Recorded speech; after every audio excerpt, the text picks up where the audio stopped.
There's sometimes this sense that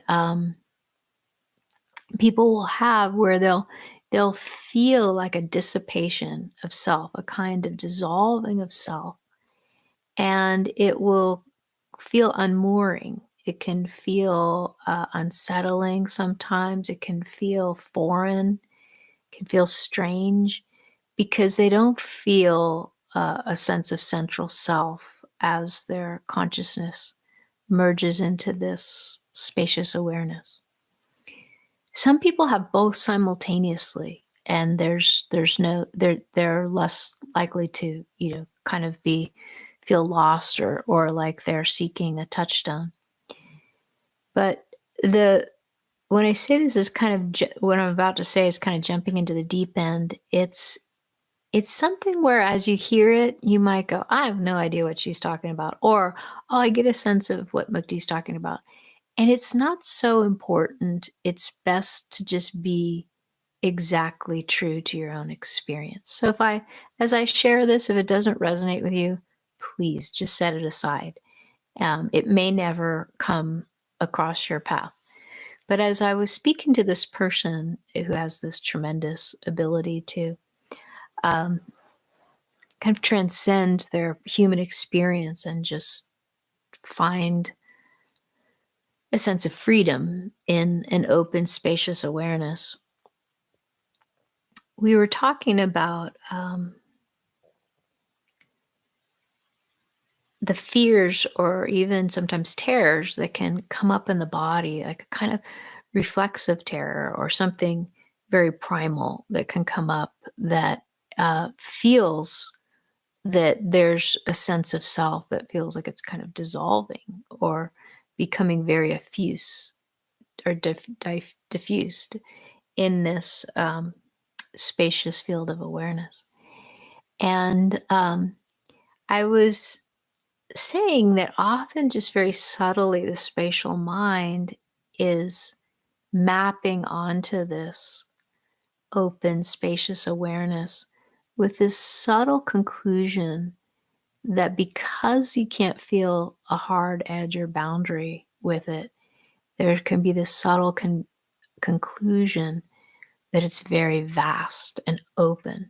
And I'll even use the words open quite often. I don't use vast too much because it does reinforce this subtle conclusion of mind that your nature's awareness is vast. And that can be scary to a sense of personal self that is used to being organized around protecting its own physical vehicle, your body, your instrument that's of form.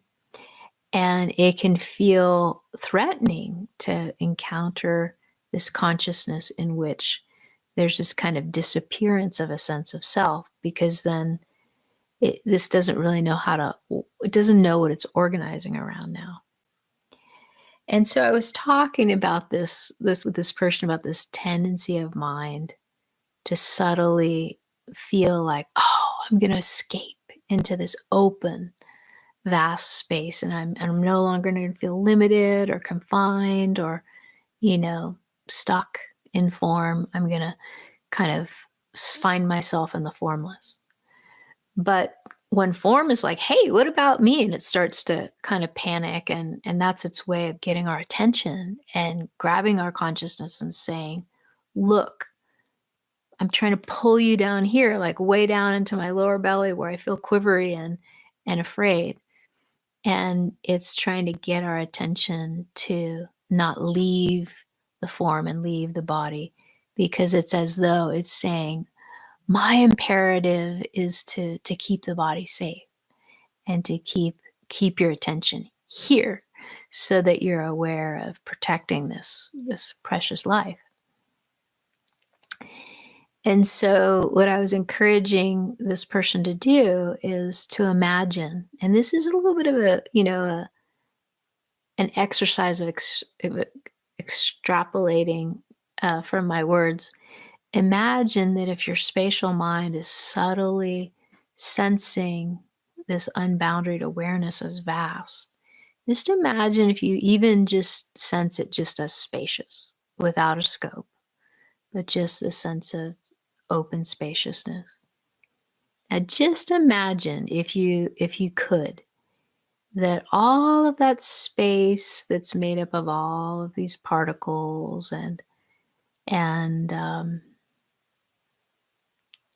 kind of more loose, diffuse energy. Imagine that you are gathering it and dropping it into your belly. It's like packing in the space that's filled with all of these energetics that the senses are picking up on: vibrations, sounds, movement, color, light. It has all of that energy display in it. But it's like, imagine you are gathering all that spacious energy and going, and you're anchoring it in your body, in your lower belly. And you could get a sense like, oh, this stillness, this freedom, this aware space that I go out into, it's not so different from form. Just you can feel like form is this alive, energetic compilation of the same atoms, the same whatever they are, protons and neutrons and all of that. But just imagine they are all gathered in to express as something more solid and more unique and individuated as you, as me, as each expression of creation. And it's an exercise that gives you this sense of how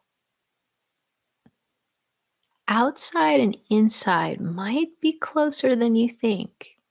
Just a little bit different expression of the same. It gives you the sense that um, the God without and the God within have this shared essence that we might call aware space, or we might call a sense of self awareness.